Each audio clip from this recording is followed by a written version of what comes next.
All right. And we're live. Oh my gosh, I'm so excited. Event Icons again. You guys are getting more Will hosting Event Icons. It feels like a blast from the past. I'm back for another one. But you're going to see that we got a lot of awesome people coming on in. But before we jump into that, we have an amazing topic, an amazing guest. We're going to be talking about the power of human connection. And we're also going to be talking to a fellow Endless Einstein. So, if you want to know a little bit more about Endless and the people behind it that power it, this is a great episode to watch. You're not going to want to miss this one right after the intro. Drop the beat. All right. Well, Hello, hello. wait, Carmen. I'm too excited. Wait. I think you got up real quick, and I didn't even have a chance to do the grand introduction as well. But Oh man. we bring Carmen up, so Carmen is going to be my co-host for today. Carmen, thank you so much for joining me and joining the Event Icons crew. Thank you so much for having me. I'm so excited. Literally, that the finger played a role. I just had to click. I was here like, I heard the drums. I heard the drums in the background. I was like, oh, boom. Gonna get crazy. Well, Carmen, you're one of the awesome people at Endless who gets to talk to so many of our customers. And in fact, Carmen, I don't remember what the episode number is, but people can go back and watch the original episode. I think your first episode where you were a guest of Event Icons like a year ago or so. So Yes. we'll do that, but Carmen's going to be joining me as co-host, and you might be seeing Carmen do a couple episodes all on her own as well as a host of Event Icons. So stay tuned as well, but Carmen, super happy to have you here and joining me as a co-host for our guest today.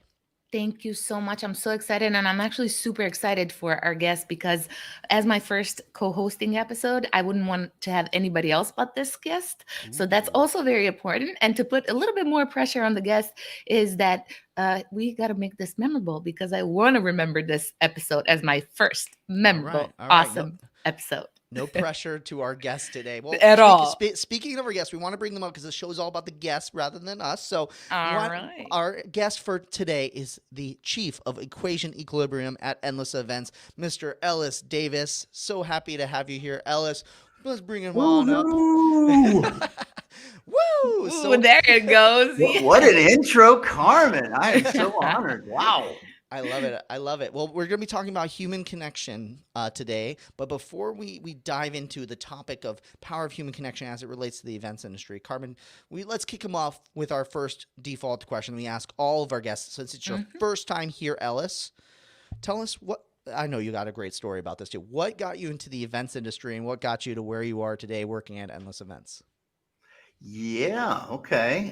It's a long story, so I'll try to keep it brief.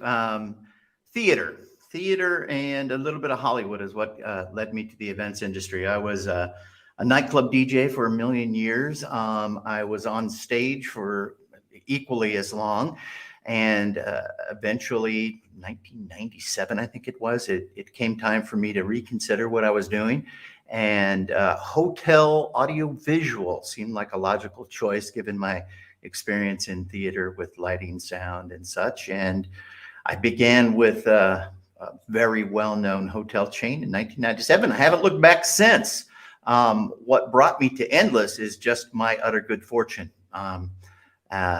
My values, my vision for the future of our industry aligned so closely with Endless Events that it was my top priority to join the team, and it worked out that way for me. So. Well, you've had like a very storied past and just so much interesting stuff. What's one piece of the history of what you've done in the past that you think that people need to know? Because you have some crazy stories. Got to know you more over these years, and head of operations analyst. But what brought you to what's an interesting point? What's something like a fun fact that most people wouldn't know about you? Wow. Well, I've toured the world selling art. Bit upon a bit to buy $100 now. I have $100. I have $155. Oh, Did that. Worked in costume at the happiest place on earth for 6 years. As I mentioned, I worked in nightclubs literally all over the world. Done a bit of everything as it relates to the event industry and the entertainment industry. And again, everything I've done in the past aligned perfectly to everything that I'm now doing at Endless. It's a well-equipped toolbox.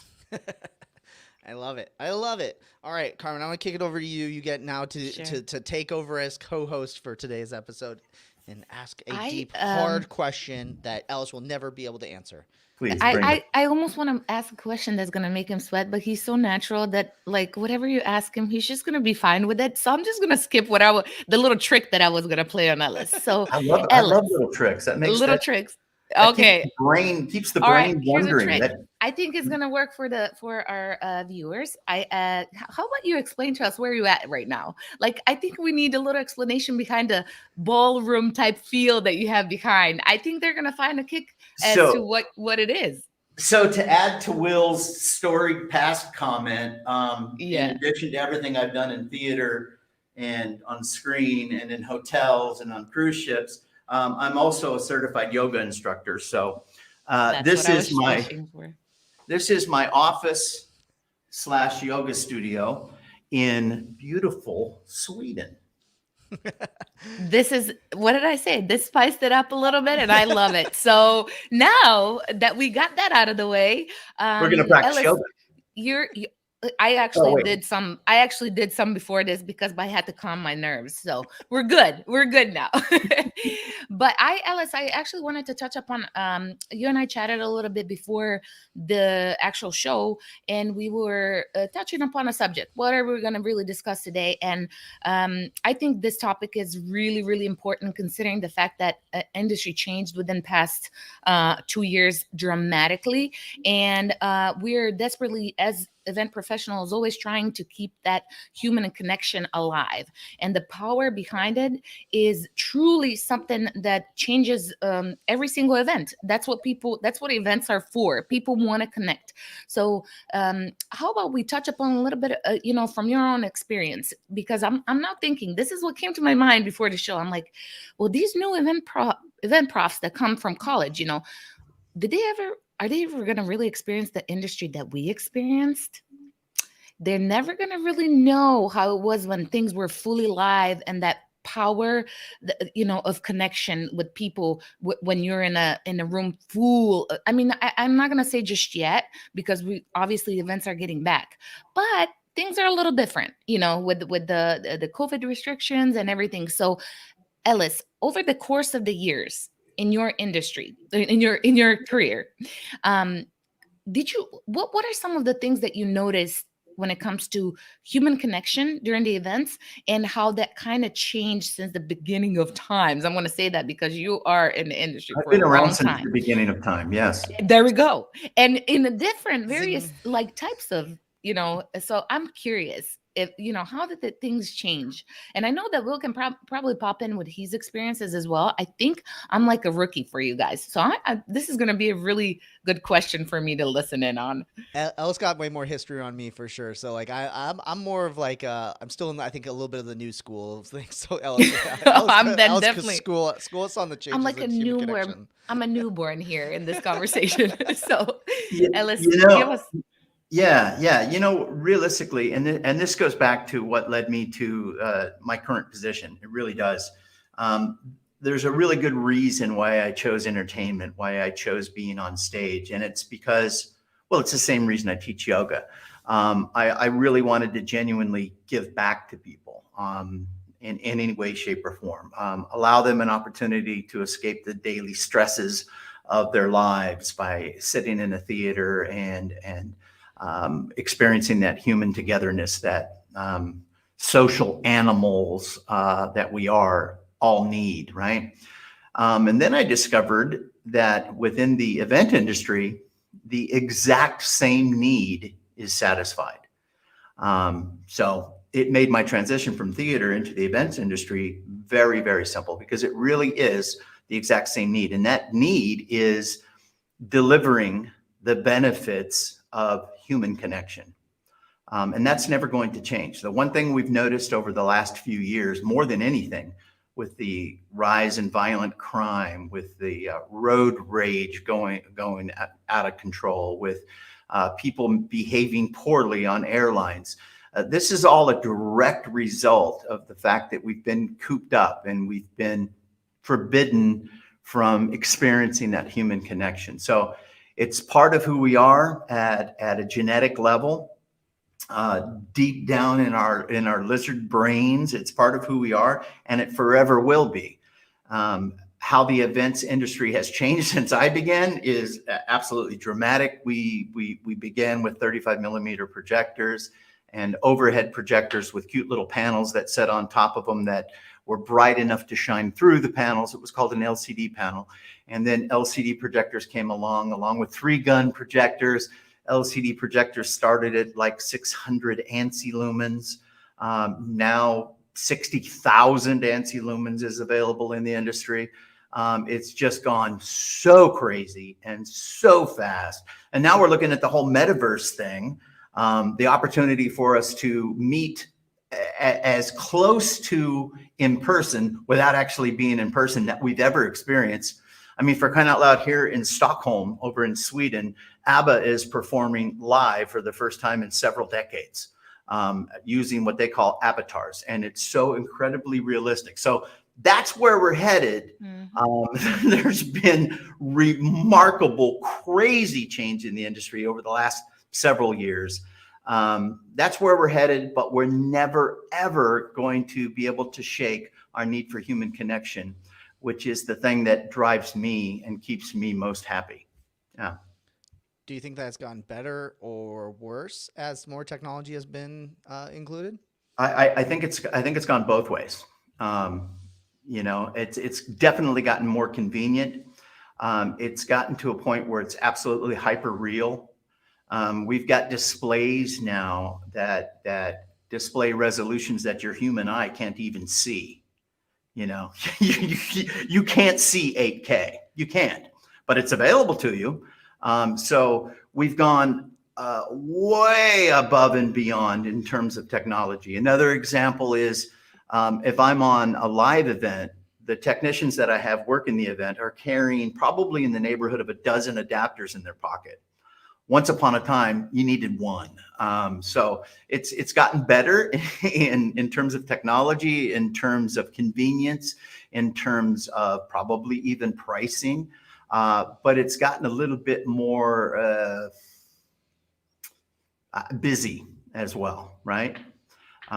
Which is why, you know, one of the key things we try to do is leverage our strengths and our experience with our guests, because we can take away all that busy stuff and just make it easy for you.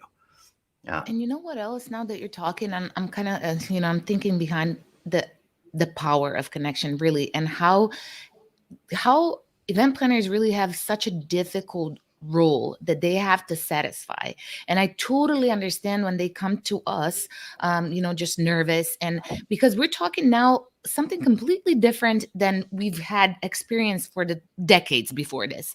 How do we satisfy, you know, how do we accomplish that human connection with all types of demographics and audience wise? Like, you know, you have younger generations who are hungry for changes, who are hungry for these new experiences with like virtual stuff and chatting. And then we have later generations who are really not open to that change much. They're scared of it. They're scared of it. So from your, you know, from your experience all these years and seeing, you know, people really being comfortable with live and just knowing what to expect in a sense, they know that they're going to be surprised by certain elements, but not like this much. What are some of the things that you think would help those scared people, like, oh, it's virtual, it's hybrid, I'm not going to like it? I know we all have to have an open mind, but is there any like suggestions for them to kind of really trust these event professionals that they're going to execute this event to the best of its technology and capabilities? So what are some of your advice there? Yeah, that's simple. Call us. Yeah, that's true. Call me first. But seriously, I'll say, what would you tell them? Yeah, no. One of the things that we've identified over the last year and a half with all the technology advances is that remote attendees have a very short attention span. Well, so do most adults nowadays, right? As a matter of fact, I think I read something recently that a goldfish has an attention span of 8 seconds, and the average adult human has an attention span of 7 seconds. So this is what we're facing nowadays. But one of the biggest challenges we have is engagement. And if you cannot keep your remote attendees engaged for more than 3 minutes, they're going to check out and they're going to leave and they're not going to come back. So if you look at surveys within the industry, that is one of the biggest pain points. We like to stay aware of it. We like to advise our clients on ways around it. So my advice would be to our meeting planners, when you're looking for a production or an event management company, vet them, have a conversation with them. Most of us, or most of the event planners out there, are savvy enough to know when they're being misled, I guess, or when they're dealing with a true professional in the industry. Simple things like what I'm doing right now. I'm actually staring at a 1-inch by 4-inch camera sitting on top of my monitor, but to you, it looks as though I'm looking you in the eyes. It's engagement. Simple little tricks and tools and pro tips like that are what differentiates the beginners from the pros, right? It's funny. I'm sorry. It's so funny that you said, you gave an example, and I'll give you an example of my mind thinking when you said that, over 3 minutes, you got to engage people. Literally, as soon as you said that, my mind went like, we'll drop a beat. And I was gonna start dancing to engage these people that are watching us, But my mind went to deliverance as soon as you said like 3 minutes, Yeah, leave us a comment if you want to see Carmen dance right now. I do. No comments so far. No comments so far. I don't know if it was intentional or not, but you just made another very, very valid point. Once upon a time, we would funnel people into a meeting room and they would stare tunnel vision like at a screen, and they would hear less than perfect audio, and they would sit there captive and listen to every boring moment of it until it was time to go fill out the survey and let everybody know how much they loved or didn't love the event. Today, we've got to engage every single sense, not just eyes and ears, but everything. So yeah, drop a beat right in the middle of a general session. Everybody stand up, start dancing. Drop a beat. That's how the way I'm thinking. Yeah, you talk to all 6 senses. After all, I am on this episode with 2 awesome DJs. So I'm just trying to utilize the beats as much as I can. So. Trying to retire, okay? I'm trying to get out of it. No, you're never gonna get out of it. I'm here to tell you, it never happens. Never happens. Yeah. There's always going to be a friend out there that says, "Man, I'm getting married finally, dude. Would you?" Yeah, it's like never record drum and bass and crazy like electronic music. I'm down. There we go. When it comes to the human connection, Ellis, what are you kind of seeing in this digital world in terms of ways that planners can, facilitate better connections if they do have remote attendees as well? Like, is it, what sort of quick fire tips would you have to be able to continue to foster that? Yeah, two-way communication is one. There's a couple really cool algorithms and pieces of software that have been developed over the last year that literally place attendees on stage with the keynote speaker in real time. So I don't know, for instance, you've got somebody in Los Angeles, California, that's watching this right now, and he has a question for us. So we bring him up on the screen right next to me. That's possible. So additionally, there's all kinds of really cool stuff being done with robotics nowadays, where you have a little ambassador of goodwill circulating through the pre-function space, talking to people. I don't know, Will, if you've seen it, but there's another little robot that has a pad as a face, and the remote attendee is there, and he is able to tour the meeting space and actually talk to people. There's all kinds of tools for virtually placing remote attendees and live attendees or face-to-face attendees together, and using them is actually quite exciting. Love it. I love it. That's awesome. Yeah. I definitely think that there's like so many more technologies that we can utilize to be able to hit that a possibility of connection. I mean, like you talked about the telepresence robots, right? And their ability to kind of move around. I know we have a client that's looking at those right now, and I think that they've also improved so much. Like I remember, shouts to Dahlia, like whatever it was, it feels like 10 years ago, but I think it was like maybe 5 or 6 years ago. I was in Boston meeting with HubSpot, and she wanted me to come attend PCMA in Vancouver, and she's like, "Come and be a telepresence robot," and I was like, I've never done this before. And I remember like no one wanted to do it. And it was like this web interface. And I had like literally used my mouse to click on arrows. And shout outs to Alex Plaxton, former Event Icons host. He was like he was my shepherd. So he would like stand next to the robot and answer questions. Because people would walk up and be like, what is this? And like, I'm not going to answer the question of what this is like 100 times. But he'd be like, this is Will. Will's in Boston in the middle of the freezing snow, and everyone in Vancouver is like, oh, it's so nice here, But it was really cool. People really loved it. And, I remember, I want to say that was the first time I met Alex, actually. I want to say like digitally. And I feel like, that was such a deep connection that I had with him that like he obviously became a host of the podcast. We became great friends, and people say like, oh, it's not possible to create one-on-one networking and true deep connections. It's like with this robot, which I think is like $1,000 to rent for a week. And, someone logging onto a web interface that you could embed into the web platform and make it super easy. I was able to physically attend the event. And this isn't like, this is available in the next couple years. This was 5-6 years ago. Yep. And it's only gotten better. It's only gotten better. 5, 6, 7 years ago, you couldn't approach somebody virtually, in the space and look them up and down and pay attention to their body language. Now you can. Yeah. It's almost like being in the same room, essentially, Right. Yeah. You're still missing, again, being a human connection minded individual, we are still missing micro cues and micro expressions. That's going to be really difficult for us to solve that. But, I think it's something like 70% of communication is body language, 7% is the actual words spoken. And of that body language, a big chunk of that is micro expressions. What are my pupils doing as I'm talking to you? What are my eyes doing? This little tick in my head, those things, my knees, whatever. Yeah.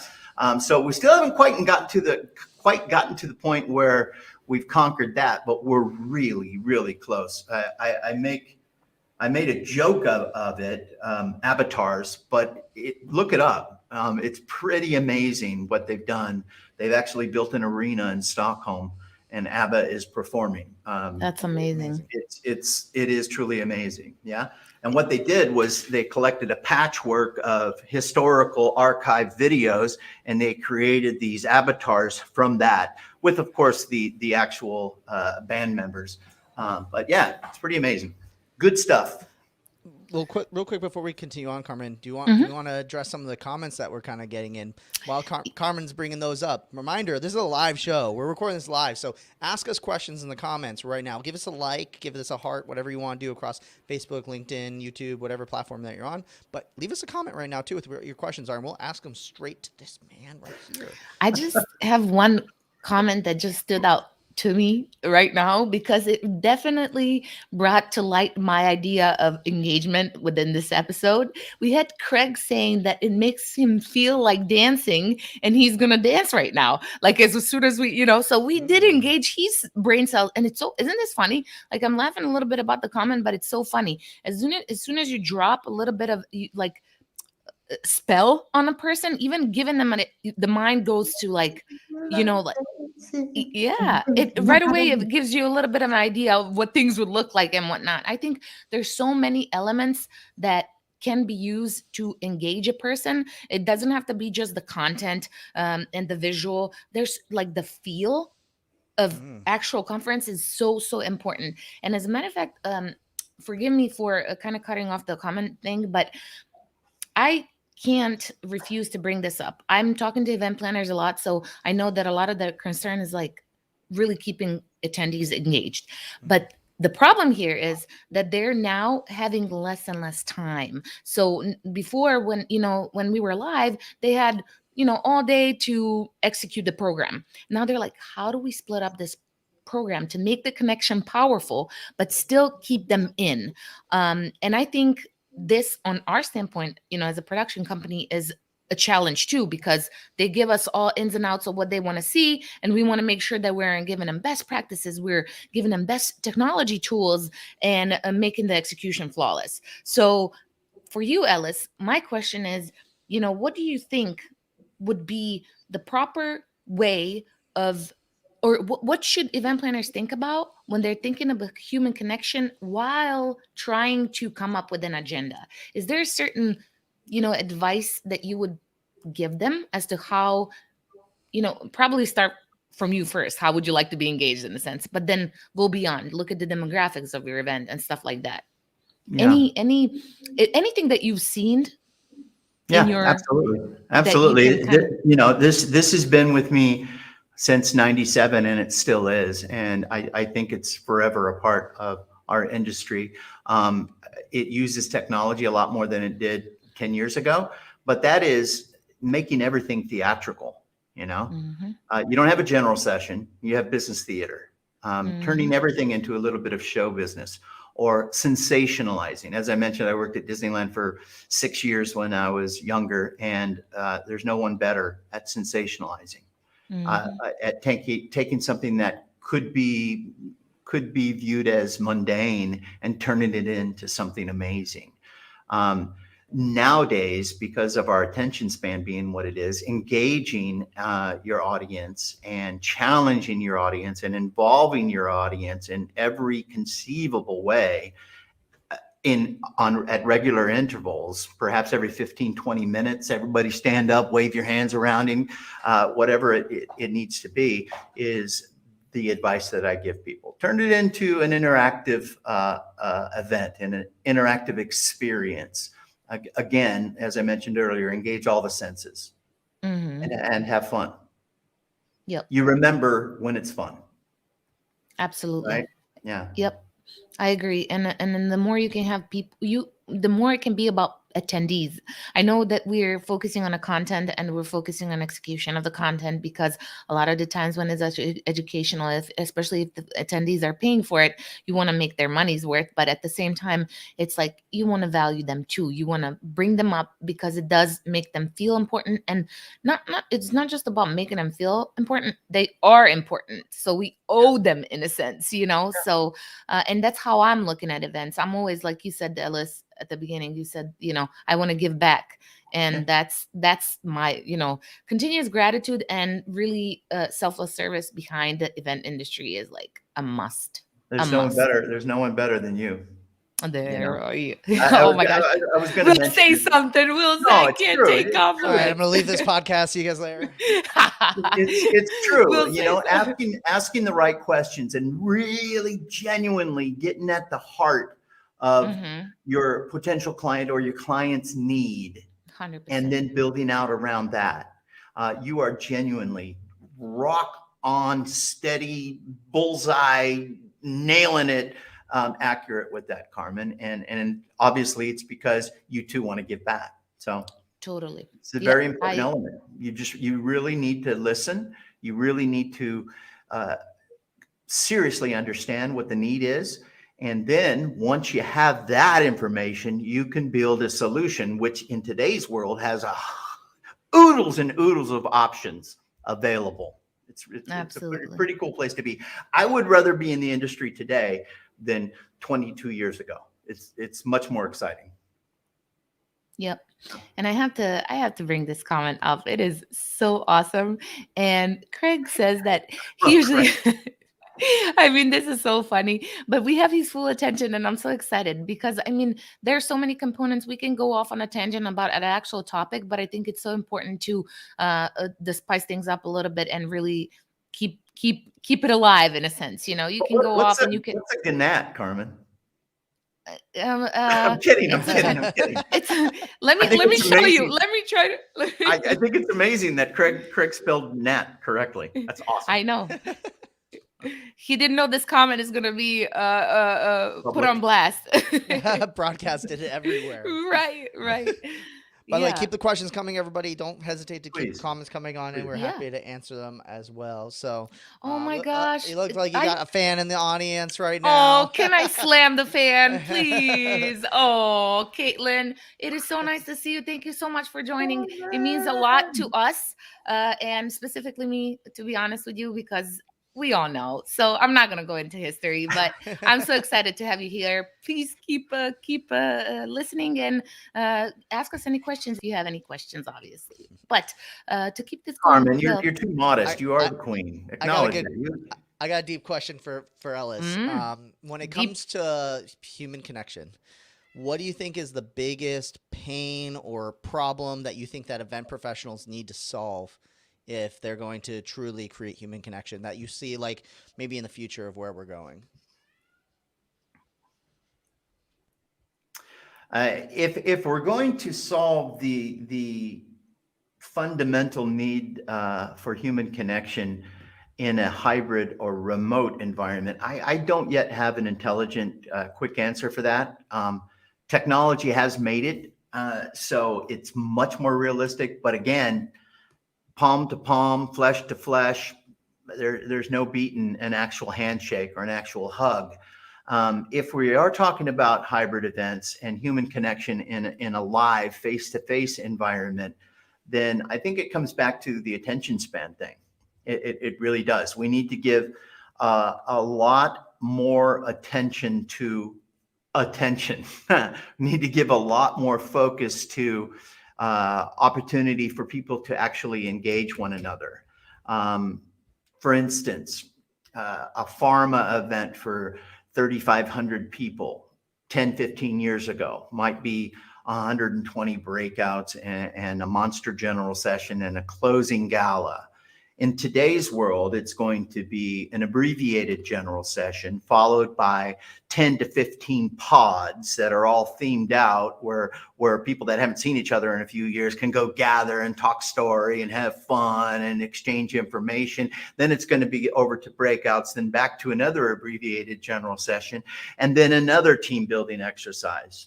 Long story short, using the model of 10 to 15 years ago in today's event landscape is not going to work. Realizing that human connection is job one. If you want them to absorb your content and retain your content, you have to focus on allowing that flesh to flesh, that one-on-one time or that person-to-person time. Otherwise, it's going to all be for naught. And we in also, my humble opinion. yeah. And actually, Rochelle, we have her leave such a nice comment. She said that, we're kind of talking about as if a pandemic will never end. But I think we're not trying to really focus on pandemic not ending. We're just saying that, and I know she knows this, but we're just trying to focus on how events industry is moving forward. And it's not really going to go backwards to where it was. And she really finds it valuable, everything that we've been talking about so far as the connection. And I think, she said, I'm putting it together and that with the actual people, but it also videotape and put it on YouTube. And I think, see, as her as a listener, she's given her input, what she's doing to even engage more people than she initially would if she did it only live. So that's another thing too. We got to look at that positive. Now we're, we will have the live audience. We will go back to that. That's for sure. But now we have the power to fully engage not only people from, for example, a corporation that's within the United States. We're talking about all over the world. And we're talking about every possible way that matches the culture of the attendee wherever they are. And it's interesting, like for me, and you too, Ellis, Absolutely. being a dual citizen and seeing two cultures, it's interesting because you always see two worlds. You never see it one dimensional. It's always two dimensions. So Absolutely. for me, I find it so valuable that I can understand two worlds. And this is what event planners must understand too. If they're trying to expand their audiences, you can't push the content and the entertainment piece onto different cultures as if you would, like, for example, just in the US, because the type of entertainment we have in the US might be a little bit different than people have in Europe or India or Asia, so it's so important to keep that in mind. Such a good point. Such a good point, Carmen. I was gonna say, Yeah. Yeah, that- even a small scale event, even an event of 15 people, if there's an Ethernet cable involved and a camera involved, guess what? You got to think globally, and plan globally. Absolutely. Yeah. And actually, really good question from Chris. Chris, thank you so much for leaving a little question for us. He said, "Are you finding the same sort of engagement in virtual opposed to in person?" And I think it's a great question. And I think it definitely changed a lot since the beginning of pandemic, because I remember when things started up, how hesitant people were to really even, log in. And now when I talk to event planners, when I first talked to them when pandemic started, with them not knowing any tools and any features and what a platform really is, now they're literally talking a different language. They know Yeah. the features, they know the tools, and we're talking about a completely different engagement now than what it was 24 months ago. true. Yeah. So Yeah. yeah. Anyone out there that was in London and saw my spiel a few months back, Yes. about normal. For me, the get back to normal, new normal, it just drives me out of my mind. There's no such thing. We'd be in caves if we wanted to get back to normal, right? So it's not about that. Even if the pandemic was over tomorrow, we're creating normal in real time. And it's really, really, really exciting, because there's opportunity to reach a global audience that was never there before. To the gentleman's question a moment ago, are we engaging? I think it was virtually the same as live. No, we're not. But that's the objective. Mhm. The virtual attendee and the live attendee should be getting as close to the same experience as possible. When they're not, the virtual attendees are going to feel left out. Another thing that makes it really, really valuable, Carmen, you mentioned content a little earlier. This is how we get our content nowadays. So having your attendees, virtual or live, sitting in their chairs with their device and involving this device in the whole event is also a way to engage either side, virtually or live, right? Oh, I want to look at the questions here. Okay, cool. I want to send a question to the guy that's on stage right now. Oh my gosh, look at somebody virtually is asking a question to the guy on stage. Oh, now it's on the screen. Oh, cool. Now the person that's dialing in virtually is on the screen. Woo, this is really cool. This is how we get our content. This is how we get our news. This is how we get our life. So engaging all of the technology that we have available to us and kind of closing the gap between virtual and live attendees, I think is the right way to plan nowadays. Because like I said, even if the pandemic's over tomorrow, this is part of our future. And it's only going to get better because, technology is set to explode exponentially. If you thought it was crazy over the last 10 years, wait till you see what's going to happen over the next few. It's insane. Gone are the days when it was rude to pull out a phone when you were at the meeting, or like even in school, when you were in school and the teacher was like, everybody puts the phone away. I'm like, God, now they're like, yeah, they're cool. What are you talking about? Oh, come on, man. Come on, man. you're I know what you're referring to. You definitely are back in the day, but I you're was out also of high school before cell phones were invented. There we go. So you're up on your game. That's the only way that I can word that. So And I understand Craig's song earlier. Oh, I love this. I believe in this too, Chris. Chris, definitely a great point. Content is king. Whatever virtual live content is king, 100%, and deliverance behind it. So, Agree. To your earlier question as well, Carmen, that content is king. Absolutely. I was speaking of content. I figure I'll take us toward a little bit of a wrap up in terms of questions that we have. So as we go into our last two final questions, we ask all of our guests. Ellis, I know you love technology as much as I do, and love resources and love reading, and you always are dropping facts on me that I love. What's your favorite resources, books, blogs, tools in the entire world that you want to share with the audience that they should check out? Will Curran. Other than me. Bye. Bye, he says. This was great. Since I'm not scalable. Check out the blog instead. Since long before I began with this, we do put a lot of really spot on content out there. So that's, that's one resource that I use. I won't say that LinkedIn is my exclusive resource, but you know what? It really is a big percentage of it because of those that are in my network. So I spend a good few hours a day checking out probably 10 to 20 posts from those within my LinkedIn network. And once upon a time, it was going to Infocom once a year or some of the bigger industry events and just collecting data that way. And that still works for me. I learned something at every single event I go to. But yeah, I do seriously, I do a lot of reading through posts on LinkedIn. Cool. Yeah. I love it. It's a great tool. I know Carmen's all about that LinkedIn game too. So You know what? I have to give a shout out to Mr. John Pisati, who he didn't log in right now, but he got me hooked. Not that I was already like not hooked on the device, and now we're talking LinkedIn and all the content, which is super powerful. By the way, I think LinkedIn is definitely a powerful tool to use on your daily for news. Just how you would pick up newspaper back in the day, and go to your section about business or whatnot. It's literally right there as soon as you open your eyes. So definitely find it super, super helpful to keep up on the game. So I love it. Carmen, do you want to do the final question, the last final question, or do you want me to do it? Ellis, Mr. Ellis, we have a question. I can definitely shoot this one out. We're wondering, or I'm wondering, or Will's wondering, what would be your number one advice for our event profs that are currently in this space to where they have to juggle three different models? Three, we're talking live, virtual, and hybrid. What would be the best advice that you can give them when they're planning the event and which way they should execute it? And please, please, please keep in mind that there are budget constraints with these people and they cannot go out just ruthlessly spending money. They have a mission and they have a budget. And how can they make that happen within those budgets?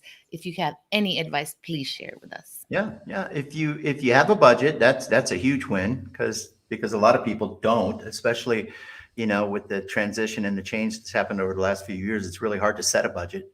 That the perception is that, oh, I have to do hybrid. That's so terribly expensive. Oh my God. No, it really isn't. If you have a budget, you're ahead of the game. But understanding at the root level what your objectives are before you begin the process is I think of the utmost importance. And honestly, I'd love when friends or colleagues call me and say, hey, can I ask a little bit of advice? And I know as a company, we don't mind that either. Carmen, I certainly know that you've come to me a number of times and said, hey, I've got a question. It's not necessarily someone that wants to necessarily do business with us, but they have a question for us. So yeah, I mean, I'm here if you need some consulting. Yep. I know that Carmen is here if you need some. Always. I certainly know Will gives advice on a regular basis. So find someone within your network that you can consult with. Find 100%. Someone that can feed you some quality advice. If you got a budget, great. Know what your needs are. Yep. Got to do it. Yep. And reach out to folks that you trust that might be able to advise you. 100%. You said top three or no, just one is fine. And I think that one like touch upon a many, and you're so right. Budget, if you have one, you're ahead of the game, and you can really kind of like start tailoring your event based on, your ideas and whatnot. So yeah. And you know what, I'll add to that as well, Carmen. Once upon a time, if when I was on the sales side of things, if I said to somebody, hey, would you mind sharing your budget with me? Most people weren't comfortable doing that, Yeah. Don't be afraid to share your budget. It really, really genuinely helps. If 100%. You need to pad it 20% either direction, go ahead and do that. But for the most part, people in our industry want to help. Yeah. I want to facilitate human connection. I want to facilitate people having memorable experiences. So it's really going to help me if you tell me, hey, I got $280,000 to spend, give or take a few. Now I can come up with a solution. 100. Yes. And you know what I'm thinking? Planners are kind of afraid, oh, if I say a number, they're just going to use the entire budget because I said that number. And that's so not true, because literally, if you give us, your ideas and your mission, we will try to create experience for you. If you give some other company the same thing, they will also do their own spiel on it, and I'm pretty sure that we will come in the same range. And I actually had people say that this to me on the phone when I would say like, oh, I'm thinking this could be around, and they're like, yeah, that's what another company said too. So really, I think sharing a budget is so helpful, Yes. because we are, after all, having a constraint of creating the experience based on that number. Because if you just came with the idea, I said like, that's all I got for you. All right, we can definitely make it memorable. All right, so yeah. And compare, Yeah. Yeah. if someone comes to me and says, hey, I've got $100,000 to spend, and I want a helicopter to fly in our A-list celebrity, who's our keynote speaker. He needs to land on the grass just outside of the general session and come. I'm going to probably tell them, yeah, you're looking at more like $250,000, to be honest with you. But if they say, or they can call Carmen. Carmen will do it. They can fly in Carmen for 100K. That's no problem. But alternatively, if they say I've got $50,000 to spend and I've got 100 people, I'm going to tell them, you know what, you're going to get away with a lot less than that. So, yeah. I like it. Transparency. I love it. Well, thank you so much, Ellis, for coming on Event Icons today and having an awesome conversation. It's been such a blast. This was Thank fun. you so much, Ellis. You definitely made it memorable for this newbie on the left side of your screen. If I'm on the left or right. Newbie my age. Thank you. Really, we appreciate you. And we will chat with you at work. Yeah, in Slack. In Slack. Before we go, though, Carmen, thank you so much for joining me as a co-host and helping host Event Icons. You all will see Carmen's face way more often now, so I love make sure to give her some love in the comments as well. And thank you to our audience also for joining us today in the live audience. Feel free to give us a comment and let us know. We'd love to hear from you as well. And you know that we'll be back with more content. Make sure to subscribe at event-icons.com. And shall we get out of here? Let's dance it out. Let's dance it out. I'm gonna take the elevator. Dance it out. Dance it out. Does anybody have any music in the back, DJs? Come on, DJs. I have the whole Event Icon song memorized, so awesome. I don't know if you want that. See you guys. Oh.